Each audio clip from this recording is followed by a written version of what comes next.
ఏ ప్రాతిపదికన ఈ మూడు పార్టీలు ఆంధ్రప్రదేశ్లో ఒక్కటయ్యాయి సమాధానం చెప్పాలి అన్నది కాంగ్రెస్ పార్టీ అడుగుతున్న ప్రశ్న.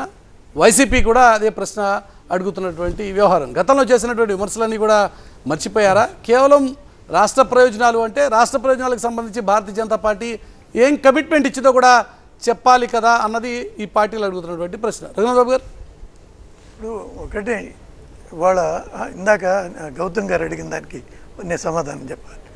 వాళ్ళ ఆంధ్రప్రదేశ్లో స్టాండ్ అలోన్ బేసిస్లో ప్రధానమంత్రి ఎవరు కావాలని ఒక సర్వే పెడితే మోడీ గారికి 50% అబవ్ వస్తుంది. నెక్స్ట్ ఉండేవాళ్ళు ఎవరైనా కానీ వాడు బిలో 20 ఇంకా కింద. కానీ ఆంధ్రప్రదేశ్ మాత్రం వేరు, దేశం అంతా వేరు.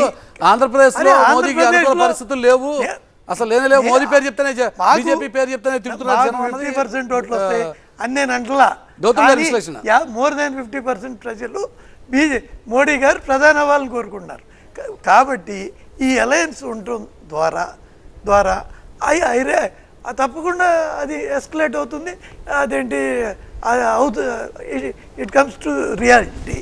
రెండోది డెఫినెట్గా అక్కడ గవర్నమెంట్ గ్యారంటీ లేదా గౌతమ్ ఒప్పుకోకపోయినా సరే, ఇక్కడ దీంతో ఇక్కడ ఒకే గవర్నమెంట్ ఉంటే అభివృద్ధి ఇంకా పెట్టుకుంటుంది. డబుల్ ఇంజన్ సర్కార్ మేము చెప్పే ఇది అది రియాక్ట్ అవుతున్నారు.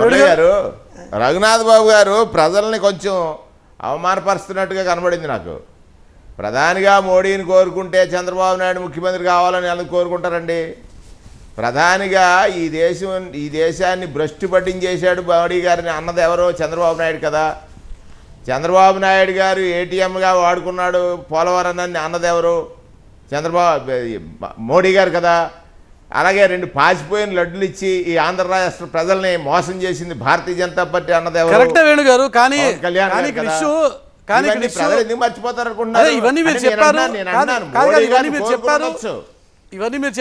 2019లో అధికారంలోకి వచ్చారు. కానీ ఇప్పుడు మాటలు కానీ ఇప్పుడు భారతీయ జనతా పార్టీ రఘునాథ్ బాబు గారు ఒక పర్సెప్షన్ క్రియేట్ అవుతుంది కదా అన్నది రఘునాథ్ బాబు గారు ఆర్గ్యుమెంట్.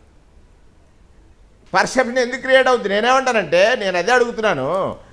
భారతీయ జనతా పార్టీ కూటమిలో చేరినంత మాత్రాన 2014 పరిస్థితి నాడు లేవు. 2014లో చంద్రబాబు నాయుడు ఒక పెద్ద మోసానికి తెరదీసి, నాకు అనుభవం ఉంది, నేను కేంద్రంతో కలిసి రాష్ట్రాన్ని మొత్తం ఒకేసారి మార్చేసి భూతల స్వర్గం చేసేస్తానని చెప్పాడు. పాపం ప్రజలు నమ్మారు. మళ్ళీ విడిపోయేటప్పుడు నా జీవితంలో చేసిన పెద్ద తప్పిదమే భారతీయ జనతా పార్టీతో కలవడం అని చెప్పాడు. అదే సందర్భంలో పవన్ కళ్యాణ్ గారు కూడా కామెంట్ చేశారు. ఇవన్నీ కూడా అల్టిమేట్గా నష్టపోయింది ఎవరు? సామాన్యుడు కదా. సామాన్యుడు పేదవాడు కదా. పేదలు నష్టపోయిన తర్వాత 2019లో ఈ ప్రభుత్వం వచ్చింది. 1 మినిట్ నాకు టైం ఇవ్వండి. 2019లో వైఎస్ఆర్ కాంగ్రెస్ పార్టీ ప్రభుత్వం వచ్చింది. చెప్పింది తూచా తప్పకుండా చేసింది. ఈ తెలుగుదేశం వారు కానీ జనసేన వారు కానీ అనేకమైన ఆరోపణలు చేశారు. శ్రీలంక అన్నారు, లేకపోతే సోమాలియా అన్నారు, లేకపోతే దివాలా అన్నారు. కేంద్రంలో ఉన్నటువంటి ప్రభుత్వం నిబంధనలకు అనుగుణంగానే కదా ఈ రాష్ట్రానికి అప్పులు మంజూరు చేసేది.